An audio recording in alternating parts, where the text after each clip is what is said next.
Hello, good afternoon, everyone. It's my pleasure to welcome you to the 2020 European Cartoon Award ceremony.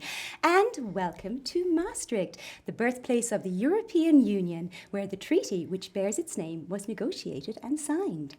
Now, today we are celebrating the winner and the runners-up of the European Cartoon Award, along with some rather inspirational conversations with our special guests. But first, let's get started. And I'm joined here at the table by Willems, who is the director of Studio Europa Maastricht, and by Thomas van Neerbos, who is the director of the European Press Prize. Hello. Hello. Hi. Now, Nice to be here. It's lovely to have you here. Welcome. Thank you. Now, we're going to jump right in because we've got lots to cover. Studio Europa Maastricht and the European Press Prize have founded this European Cartoon Award. Exciting. Yes. But how did the idea come about, and what was the motivation behind it? Shall we start first with the lady? Of course. Thanks. Well, Studio Europa Maastricht is here to foster and facilitate the debate on Europe. So we bring together scientists, politicians, policymakers, but also people from the general public, so the citizens of Europe.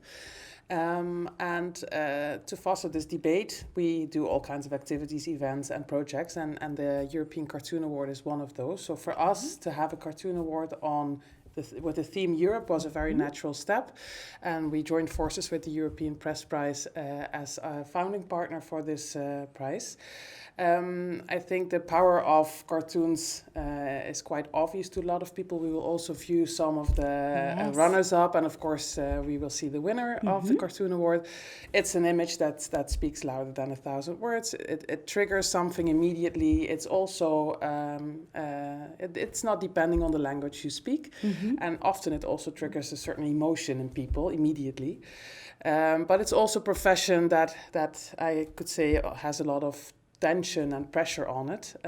So it is sort of a signaling function in society, also the health of the public debate, how journalism is going.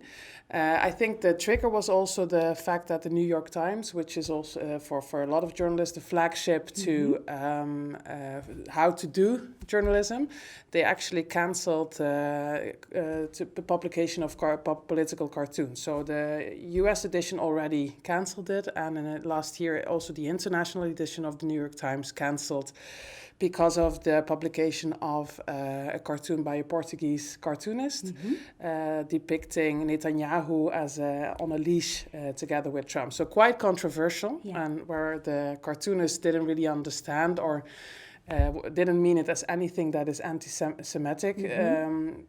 Of course, there was a lot of controversy, and they cancelled it. And I think this is definitely a signal that we need to protect the freedom of expression, and I think it is also an encouragement for us, not just the prize, but also an encouragement of the profession of cartoonists and journalists in general. And journalists, because they merge together, don't they? I mean, these days journalists and cartoonists play both an equally important role. For sure. And also the freedom, the right to practice free speech. This is also something very important to the European Of course. press, right? Yes, and at the European Press Prize we love to give awards, so an extra one always comes in handy. Natural step. Yes, whatever it was.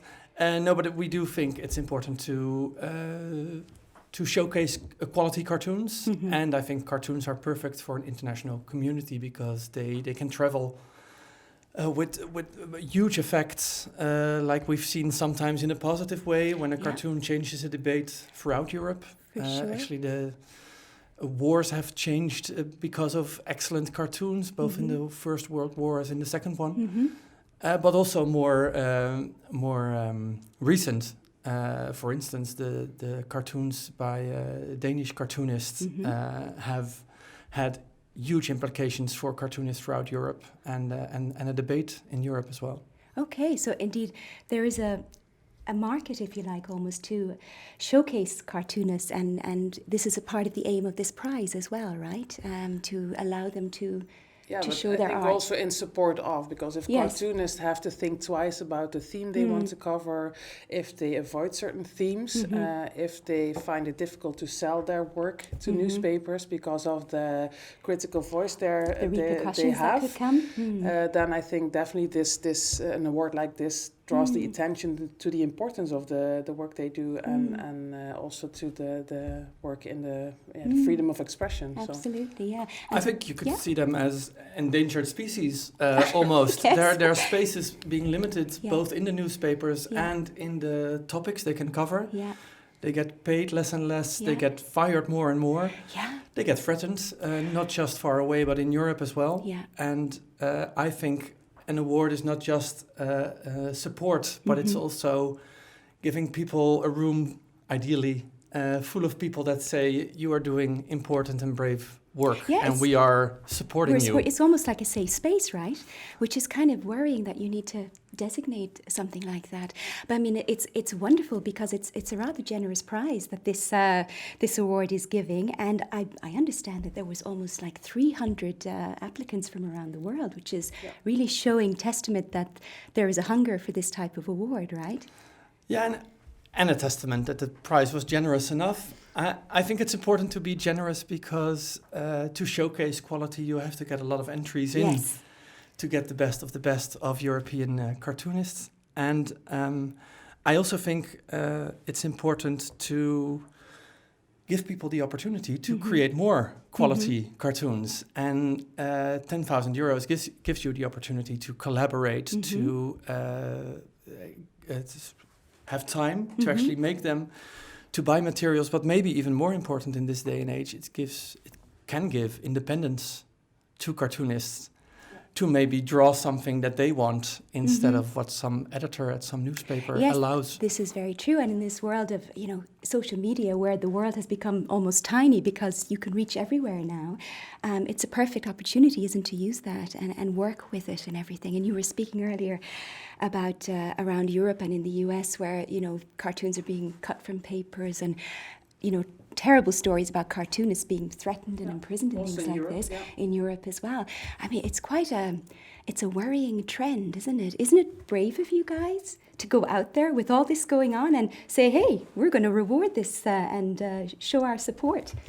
Yeah, I think today is also a joyous event, but Yes. indeed it's also a serious, let's say, serious message and Indeed. a serious signal that we really want to do this. Also an encouragement of their bravery. I don't think that we are the ones that We are are not brave. being brave. No. The bravest thing we're doing is getting in the same room with them, probably. Yeah, indeed, but Yeah. it's still offering a showcase, which is, something that Yeah. maybe they're not getting an opportunity to do in other countries or their own country, perhaps. Yeah. So for sure. wonderful. Very good.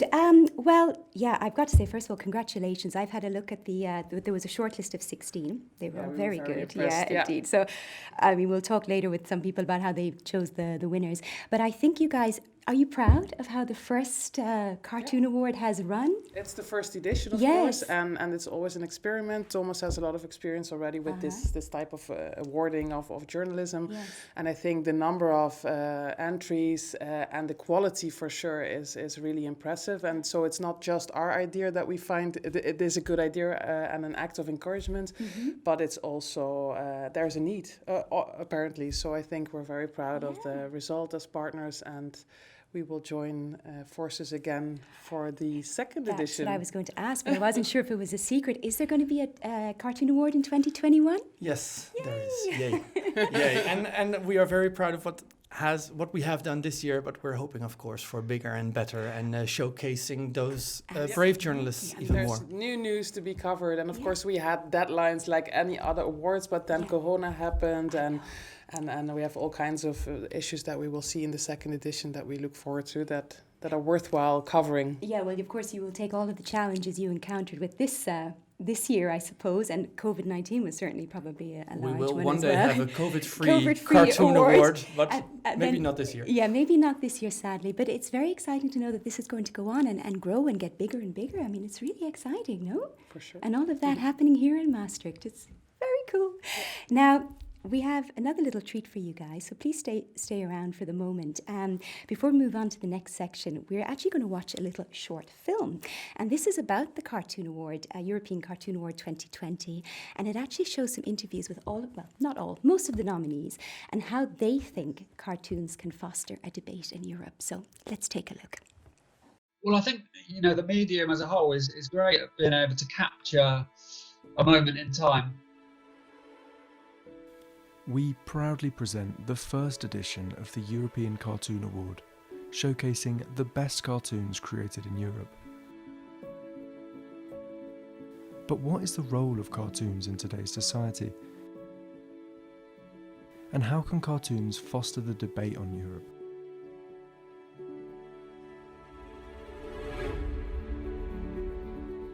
So you can use cartoons in discussion meetings. You can use cartoons in presentations to trigger the public to think about things.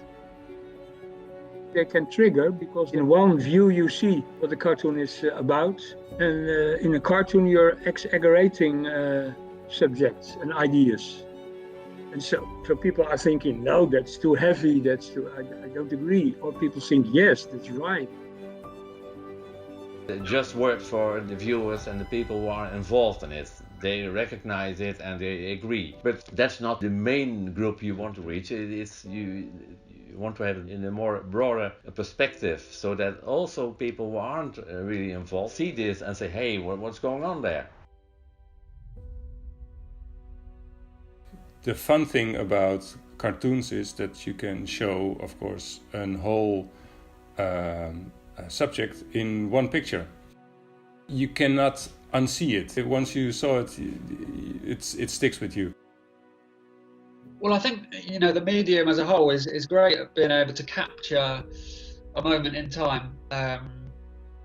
It's and evoke a response in a viewer in the present. So it could be laughter or empathy or just agreement or even anger.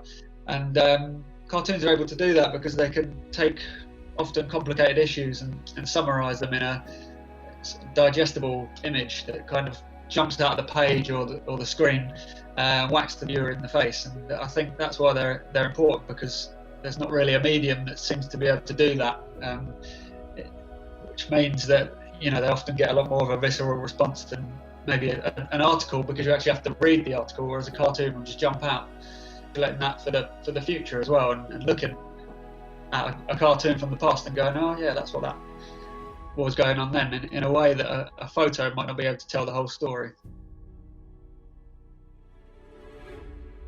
Europe is such a vague entity. It's such a big thing to talk about, and also so blurry. And I think that is why a lot of citizens also have difficulty to grasp what that is. As cartoonists, we can play a role in making it more personal and less vague.